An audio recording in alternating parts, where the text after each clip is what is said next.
abroad is a dream for many generations to families who invest their lifetime earnings in their children's education and future. We realize the importance of advising students to study abroad and happy to extend our unbiased counseling and uncompromised quality of counseling to students who are aspiring to study abroad in Australia. Our counselors are internationally educated to share their first-hand experience and knowledge during counseling process. We have successfully established an advising infrastructure that clearly understands the students' goals, their academic capabilities, as well as financial capabilities that they could invest in study abroad, and provide customized counseling to the best of the students' abilities and structure. With the leadership of Mr. Mark Harris, CEO of ELS Educational Services, and support from our dedicated staff members, ELS has successfully established the headquarters here in headquarters for India here in Chennai, as well as 2 branch offices, one in Bangalore as well as in Coimbatore, and plans to open 8 more offices throughout India.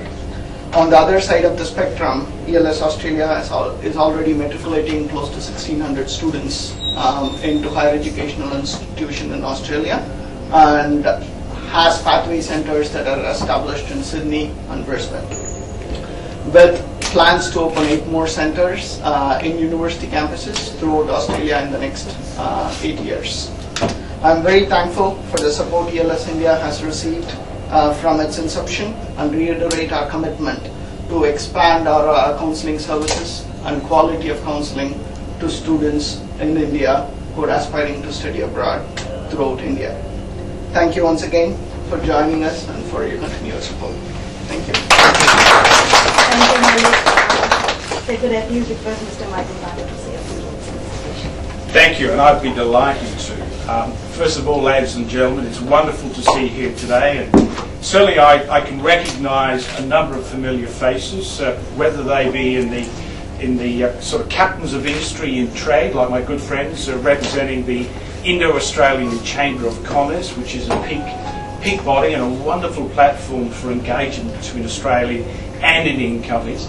It's also wonderful to see, of course, captains of industry too in the education sector. So Dr. Padmanabhan from University of New South Wales, and my good friend Ravi, who's been a lot of good work in the vocational education training space.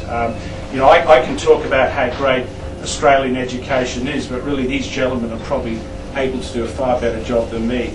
But let me do say that whilst we often talk about the Australian-Indian relationship in terms of trade and investment, and often we talk about it as a sort of a rocks and crops relationship, let's not underestimate the importance of education and those education linkages, because it's those education linkages which not only provides, I think, an opportunity for Indian students to get a terrific quality education in Australia, it provides for the people-to-people linkages. It provides for the university-to-university linkages. It's amazing to think that today there is something like 425 MOUs in place between Australian and Indian universities. And over half of those MOUs are in the south. In fact, something like 70 MOUs are in place between Australian universities and universities here in Tamil Nadu itself. So I think the role that ELS plays is very important and very strategic, because, you know, at the end of the day, when students, when mums and dads are sitting down and saying, look, we're going to chart the future of where our son or daughter is going, it becomes a very important decision. So it is important that there are platforms or there are vehicles in place like ELS to be able to provide informed choice, so that at the end of the day students are making the right reason, whether they're going to be studying in the USA, whether they're going to be studying in Canada, and hopefully studying in Australia.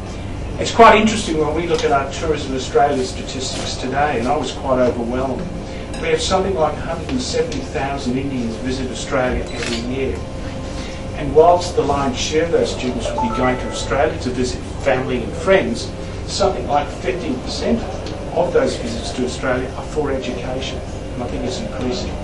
Another interesting insight from that same Department of Tourism of Australia is that one of the reasons why Indians love to travel to Australia is because of the lifestyle, the food, they feel friendly, and that's that's important too in making that sort of choice for study, because at the end of the day, our government and certainly universities that are supporting Australian education are all about ensuring that students do get a quality education in an enriching and enjoyable experience, because at the end of the day, when they finish their courses, they become very important ambassadors for our country to spearhead trade, to spearhead investment.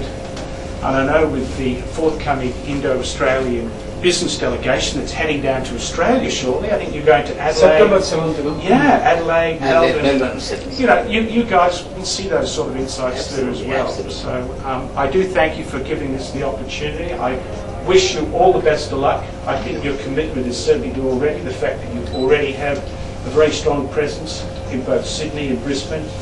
You're talking about expanding your operations here, and we certainly will be very keenly watching that and supporting, and wish you all the best in the future. Thank you. Thank you. Thank you so much, Mr. Carter. May I invite Mr. Carter and Mr. Sundaram to please join the press for a press meet. Sure. And if you could join my colleague, Mr. Arun Prabhu, for a tour of the office facilities. Please join us for lunch after the event, and thank you again so much for coming on this significant day for ELS. Thank you. Currently, there are something like 425 MOUs in place between Australian universities and Indian universities. And of those MOUs, there's something like 70 MOUs alone between Australian universities and universities here in Tamil Nadu. So just as much as the education sector is about attracting quality courses or having courses for Indian students to come and study in Australia, similarly universities are looking at ways in which they can work together, whether it be, sorry I've got a cold, excuse me, whether it be in professor-to-professor exchange programs, whether it be in research collaborations, or whether it be in the case, say, of Australian universities that's working with commerce here and vice versa. So to give you an example, there's a university called University of New South Wales, and they would be part of a club which is equivalent to the Ivy League. In Australia we call it the Group of 8, okay? And they've recently entered into a strategic alignment with Apollo Hospital, and their alignment is about delivering health management courses for Apollo Hospital. So, they're the sort of things that I think is important in terms of growing that sort of education linkage between our two countries. Now, obviously, the role that ELS Australia plays is one of, shall we call it, at the coalface, being there to provide an unbiased, well-informed platform so that students, so that mums and dads can get a more informed decision about, well, where should I be sending my kid? I mean, we all know, we can all recall, the task of where am I going to study and what am I going to study? And such an important but such a daunting, I think, task at times. And so ELS, like many other providers, is very much looking at providing that framework so that the more information that people can have, and ELS to date have been particularly focused on the US and other markets, and that's great. They're now looking to add Australia to that portfolio. So if I'm a student that comes in and says, I want to know about where to study, ELS Australia will be providing that sort of informed decision about the Australian education system, what are some of the trends that are happening, what's some of the growth and so on. Whilst we may only have 40 universities in Australia, and 39 of those 40 universities are public universities or government-owned universities, it's important to share with you that when one looks at the performance of those Australian universities, we outpunch our weight. Okay, if one looks at the World Ranking Scale or the QS scale, which are basically well-known, shall we say, rankings or ratings that's used in world education, we've got a higher proportion of our universities in the top 100 and top 500 than even our counterparts from the US, UK and Canada. So whilst we have a small number, that number is performing very well in comparison to other universities. I mean, just to share those statistics with you, because I can never remember them, it's always helpful to share this with you. I share with you.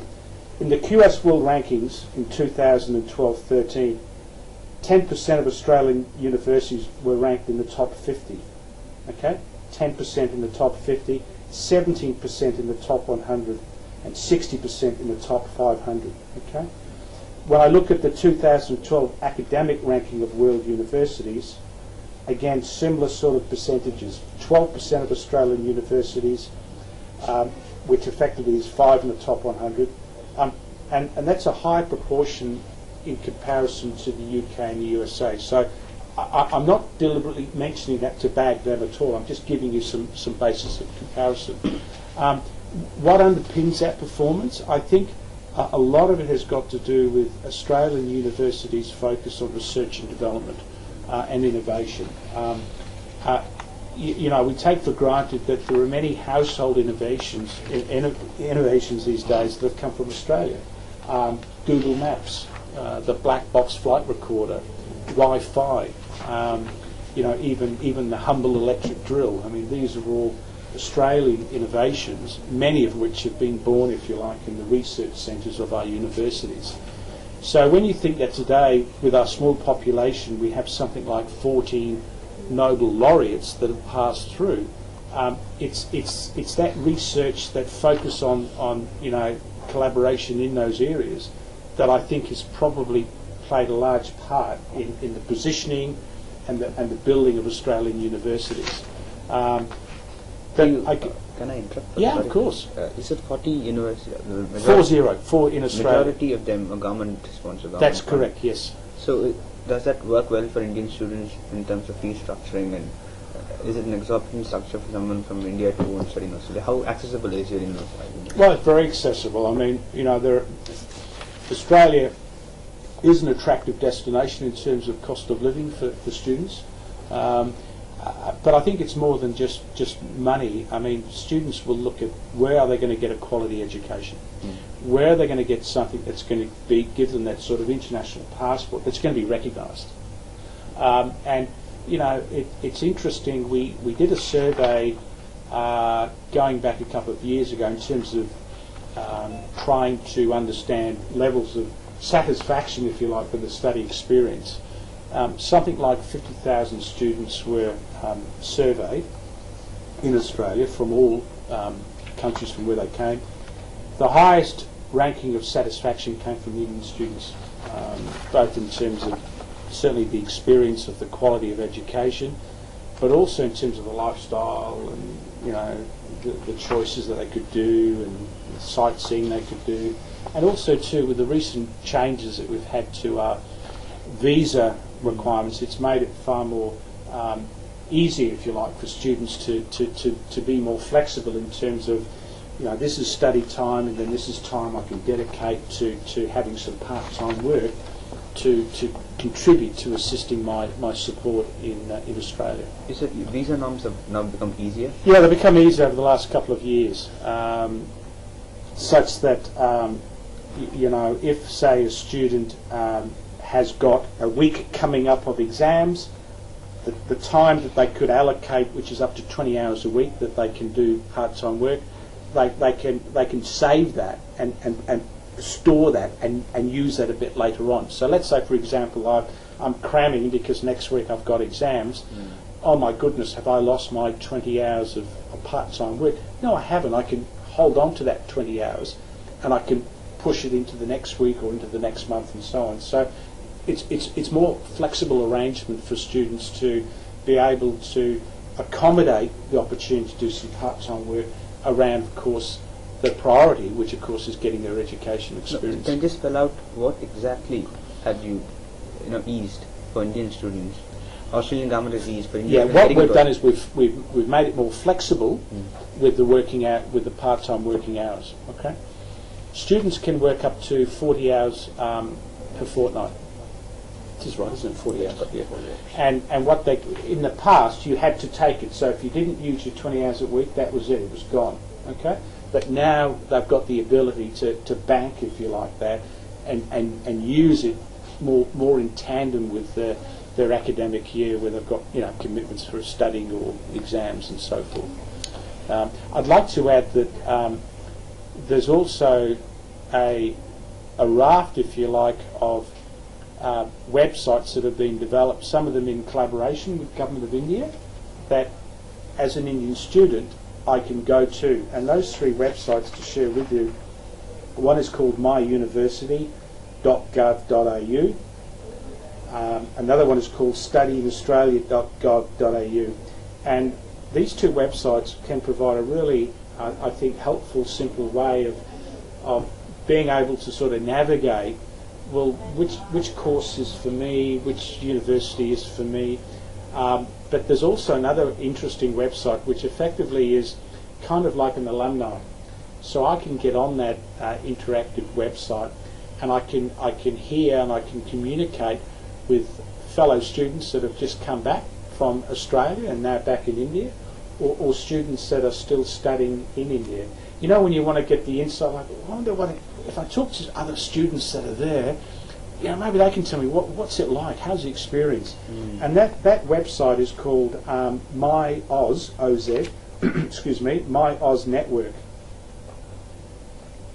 Okay, so it's kind of like a social networking site which gives you the opportunity to, you know, talk to students and say, well, how's the experience, and did you choose the right course, and are you happy with that university? So I guess with all that sort of real focus on giving that information and sharing it, and as I said to you before, some of these sites have been developed in collaboration with Government of India, because both our two governments see education as such an important platform between our two countries for education itself, but also too for, you know, building those important people-to-people linkages. Today there's about 5 lakh Indians in Australia. Students or is it, no? All Indian nationals. You know, last year we had something like 1.6 lakh Indians travel to Australia, and whilst, you know, 50% of those whilst 50% of those travellers were mainly visiting family and friends, something like 12% of that were sort of for study. I guess what I'm saying is that the people-to-people linkages in education, I think you can't separate. I think that they work pretty closely together. I mean, today in Australia, Hindi is being taught in our secondary schools. Maybe Tamil will come next, but Hindi for the moment. Hinduism is now the fastest growing religion in Australia. So, you know, I think education's probably played an important part in that as well, because I think when students come back to India and they've had that experience, they become good ambassadors. You know, I travel quite a lot around South India, and you know, it always amazes me the number of alumni I bump into. I don't know if you know of there's a food franchise in Hyderabad called Sunshine Kebabs, which is actually a Queensland-based food takeaway place. And I met the guy that runs it in Hyderabad, and he studied at Queensland University. He stayed there for a few years, and then he said, you know what, I think I should take this back to Hyderabad. So he's now got 12 of these kebab stores. And I mean, would have that happened if he had studied in Australia? I don't know, but it's interesting when you look at some of those linkages. So one of the things that I'm particularly keen to do is try and find out more of the alumni that are here in Chennai, and you know, hear more about what their experiences were like, and what are they now doing with that education that they picked up in Australia. The Australian government's also very keen to encourage Australian kids to study in India and elsewhere. And you know, if I go back probably last year, there was launched an Asia grant scheme, which is kind of a funding scheme for Australian students to similarly look at the opportunity for studying overseas as well. And I certainly believe that yes, it's all about attracting student flow, I think both ways. I think there needs to be, I think there's a wonderful opportunity to have more Australian kids study overseas as well and gain that experience. Right. Because it's a global village that we operate in, and I think ELS probably are an example of that. I mean, these guys have been in Australia since 1988. Is that right? That's correct. You're in Sydney, you're in Brisbane. I'm sure you're going to be looking at Melbourne at some point soon, and obviously with the offices that ELS Australia have got in India as well, looking at ways in which they can reach out to talk about those opportunities for study. So for us, it's a pretty exciting time, and I think at the end of the day, with the wonderful opportunities, particularly across South India, I think for collaboration between Australian and Indian universities, and I guess the role that what I call, if I can use the term, service providers like ELS. I mean, you're really at the coalface. You're talking to students, you're talking to mums and dads that will come in and say, I've heard about Australia, now can you tell me what courses there are and what universities there are? So we certainly support these sorts of platforms, along with the agents that obviously play a role too in providing kids that opportunity of where to study. What kind of government revenue does Indian students offer Australia? Is there a huge number? Government revenue for the government, because most of these universities are government funded. So does Australia look at education for Indian students from a monetary perspective? Is it substantial? Well, let me say first and foremost, Australian universities, and I'm sure for any universities, are looking at what can they deliver in quality education to overseas markets. They've clearly seen that India is a large market and offers a huge potential to be able to deliver courses. And whilst of course there's a key interest for foreign universities to set up shop here, we all have to wait for the foreign education bill to pass through Parliament. But in the meantime, there's still the opportunity for research collaborations between universities.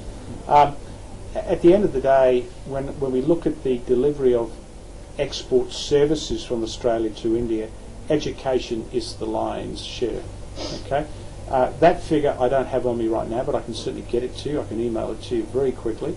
But the number escapes me. I don't want to guess. It could be somewhere between 3 to 4 billion Australian dollars, somewhere around that. But let me get that, and I can get that to all three of you pretty quickly before you head back to your office. It's certainly the largest export services from Australia education. Universities look at it principally that, they're all about furthering education overseas. They're also looking at collaborations, and I think that when you look at many of India's great assets, one of your greatest assets would be your youth. Well educated, thirsty, have a big appetite to seek quality education. And I guess what we're saying is we'd like to certainly be seeing that Australia can be a choice for them. I think the world's big enough for students to be able to make that well-informed choice, whether they want to study in UK, US, Canada or Australia, and we're obviously looking at that. And I would think that with the increasing trade and investment between our two countries, and certainly the increasing number of investment, like for example many large Indian companies here in the south, they're either in the IT business like the Infosys of this world and the Cognizants, or the Adanis or the GVKs in mining. As we see more of that Indian investment into Australia, I think that has a positive spin on providing even more interest, if you like, for people that are looking for an education pathway to consider Australia as well. So that's why I don't want to sound like I'm waffling on here, but I don't think you can separate education. I think it's part of the big picture. It's so entwined in our people-to-people linkages. It's so well entwined in our trade and investment. So it's very much an important platform. That the Australian Trade Commission is tasked, if you like, in terms of supporting and taking forward. And that's obviously what these guys have done here. Providing a snapshot of studying in Australia, what does it mean? What are the choices? What are the opportunities? What can we do? The Australian government consider setting up their own consultancy and counselling services to better communicate your opportunities to Indian students? Look, we have an organisation called Australia Education International, or AEI, Australia Education International. That is a government education body which basically establishes the framework for the strategies and the government-to-government linkages in education. Our role at the Australian Trade Commission is more of the support marketing to what I call the people that are really at the centre of it all. Organisations like ELS Australia, many of the agents, student agencies. That's not our job, and that wouldn't be our job. Our job is to provide the marketing support. Right. You've got a well-established machine in this country. You've got organisations like IDP, you've got organisations like AERI, you've then got service providers like ELS. We don't need to do their job. We think they're probably doing a good job already. We see our role more providing that sort of overview marketing support where they need it. And one of the key marketing, brands or brandings that we've been using in the last 12 months is called Future Unlimited.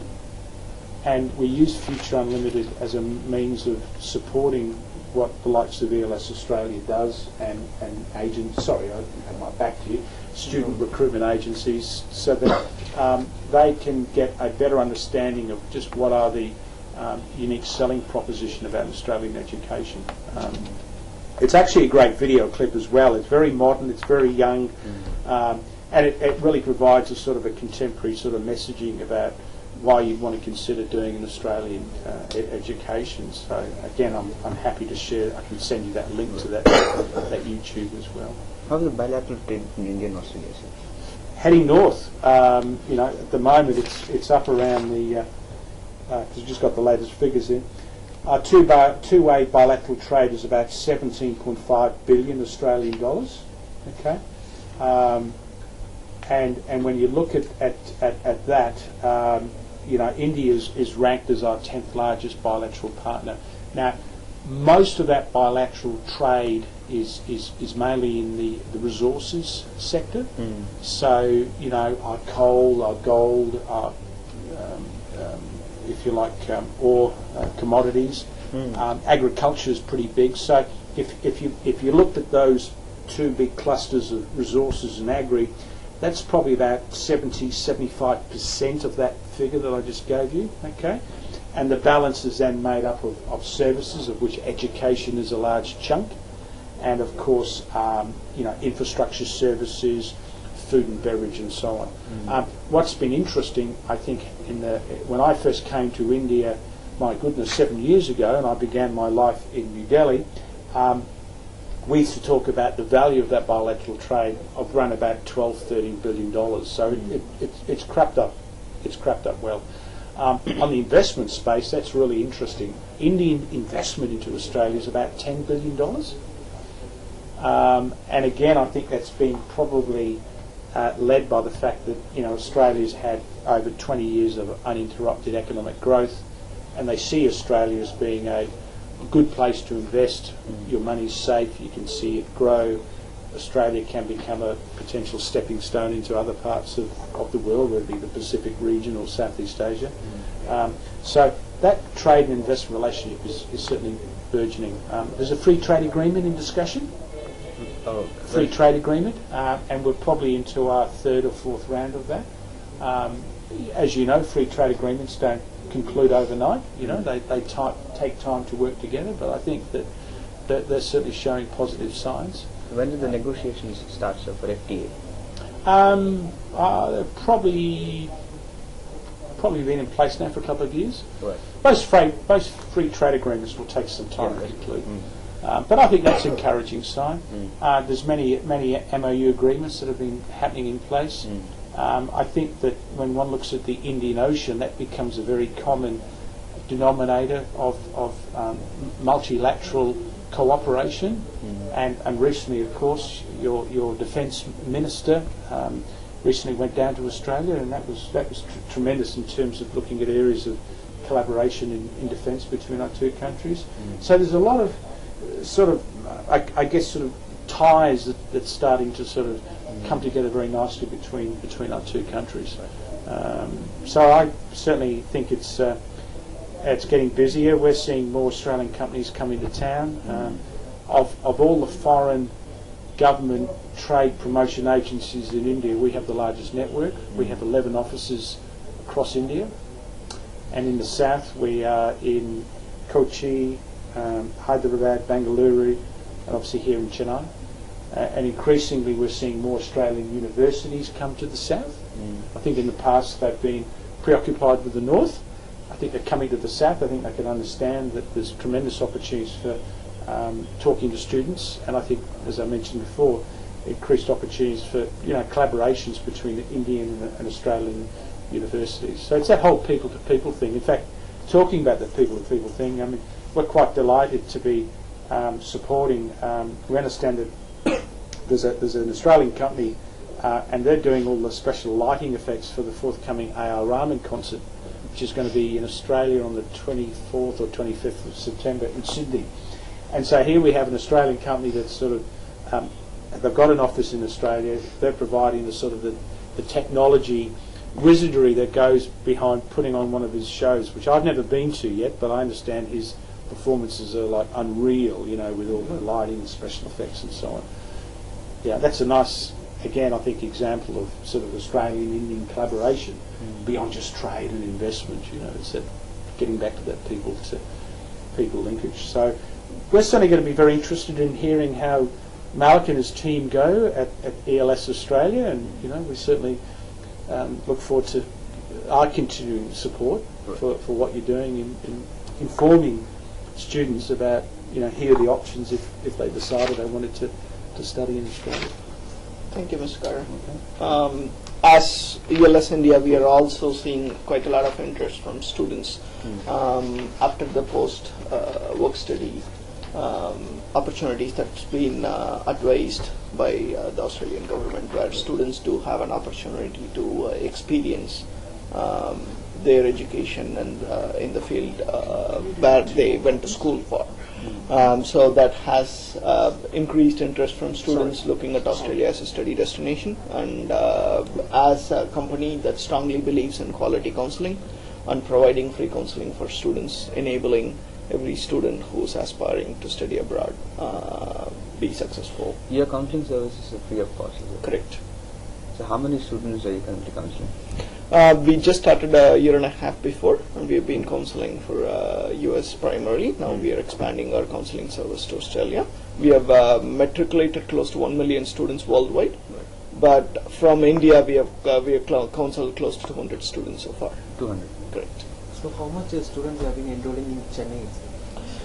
We currently have operations only Chennai, Coimbatore and Bangalore, with a major share of students coming from Chennai. Do you know how much you have any graph or stats? How many students do you? From Chennai, we have close to 100 students working from Chennai. So what are the courses that specifically there in Australia? What do they aspire mainly to look at? Whether it's the arts, the sciences, whether it's a mixture of both? Sorry, that's a question to him, but from my experience, we find most of them are wanting to do MBA. Okay, they've got their engineering degree, so they're wanting to do an MBA to just cap off that quality engineering degree that they've maybe picked up here at Hindustan University or IIT Madras or what have you. Am I right? Sure, and that's what we see mostly as well. We also see strong interest in engineering degree programs as well, that students are looking to aspire to get their Are those mainly research-based courses, or they are more field or technical?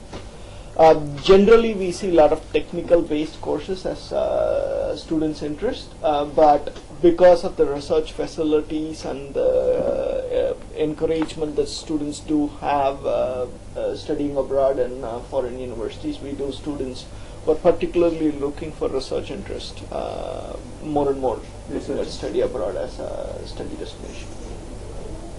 So about the opportunity level after the education, the students have passed out. So how about the opportunity level in Australia? Right now, any new plans or any things you have been introduced?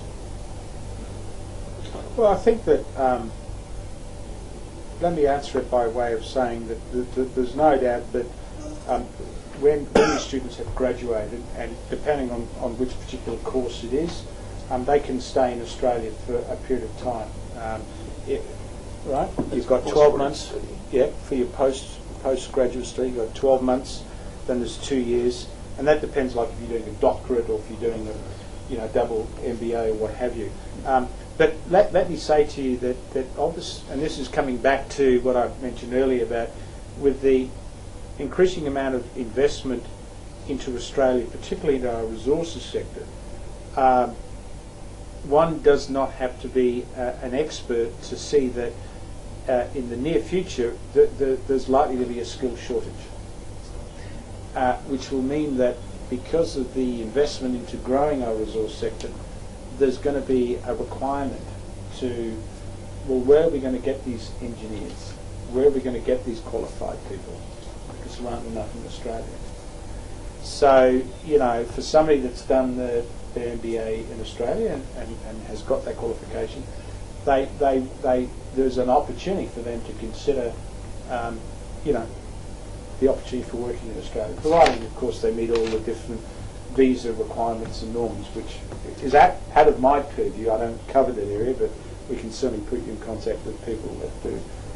But I think at the end of the day, and I remember reading an article in a newspaper going back about 6 months, and it was by a headhunter that said, look, today's captains of industry, if you like, are people that have studied overseas and have had work experience overseas. And if they've had that experience in, they've had an education experience in that country and they've had some work experience there, they're going to be snapped up.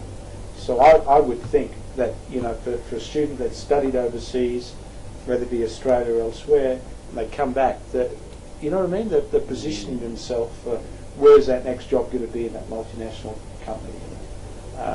And I think when you look at it, all countries are constantly looking at changes within the visa structure to sort of reflect the supply and demand, if you like, and the sort of the requirements as they go forward. I don't know if you want to add to that. As Mr. Carter had shared, we do look at students who are looking at post-study work opportunities, which certainly helps them experience what they've learned in their classrooms in real-time environments. So about the visa process after the graduation, so for a work visa, so you're arranging? It's usually supported by the universities once they finish their graduation on providing pathways on what the next opportunities would be. How are your operations in the UK? Are they going good? Because recently there's been an announcement that Indians need to submit a bond something, so they're tightening the rules there for visa for Indian students. So how do you see the market? We currently do not serve UK market, but we are expanding into Europe as a whole. Okay. We have our first center opened in France, Nice, where we have our language center co-located on a business school campus, providing English as a service for students who are coming from non-English speaking countries. 20 Australian universities that came across to India. So we're going to, let me get the dates right now, it's on the back of those, my speech notes I think. 23rd of September will be in Kochi. I think it's on the last page, I wrote it in hand. There we go, yeah. Tell me if I'm right now. 23rd is Kochi, and then we go to Coimbatore on the 24th of September. Then we go to Mysore, is that right? Missa Day, and then Vizag. Okay, and obviously what will happen is the universities will be coming there, they'll be having their booth, they will be sitting down and saying, well, let me tell you about what it's like to study in University of Wollongong or what have you. And I know you guys are going to be there as well, and it'll be an opportunity for students and mums and dads to talk to universities firsthand and say, well, you know, I don't quite understand that, can you explain that to me? We do that quite regularly, and again, no different to other countries, but really just to provide a information day, if you like. And you know, we understand the metros are important, but we think the second tier cities are just as important as well to get out there. I have a question for you, sir. What kind of financial backing should an Indian student have to get? Do you have a number on that average, like you? It depends really on the curriculum that they try to enroll themselves into, from bachelor's degrees to master's to PhD programs. The fees may vary depending on the institution, the scholarships that they may avail, as well as the length of program that they're enrolled into. So there is no particular numbers that we could really put forth to guide students to say this is how much you would have to plan for your education, and it's really up to the students' financial abilities as well as what they would really want to aspire for. That would decide the cost of their education. And again, if they choose a city school that they're going to either to Sydney or Melbourne, the cost of living is going to be a little higher than to places like Canberra or other cities that they would want to enroll themselves into. Right.